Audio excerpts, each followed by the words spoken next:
એવી ગુજરાતી ન્યૂઝમાં આપનું સ્વાગત છે। સાબરકાંઠાના હિંમતનગરમાં પદ સંચલન મોટી મેદની સાથે યોજાયું। સાબરકાંઠાના હિંમતનગરમાં પદ સંચલન મોટી મેદની સાથે યોજાયું હતું।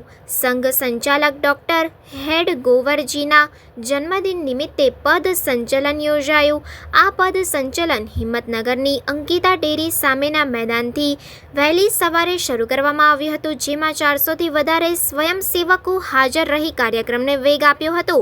વધુ વાત કરવામાં આવે તો આ પદ સંચલન દરમિયાન વિવિધ જગ્યાએ આ પદ સંચલનનું સ્વાગત કરવામાં આવ્યું હતું અને છેલ્લા કેટલાય વર્ષોથી હિંમતનગરમાં પદ સંચલન યોજાય છે।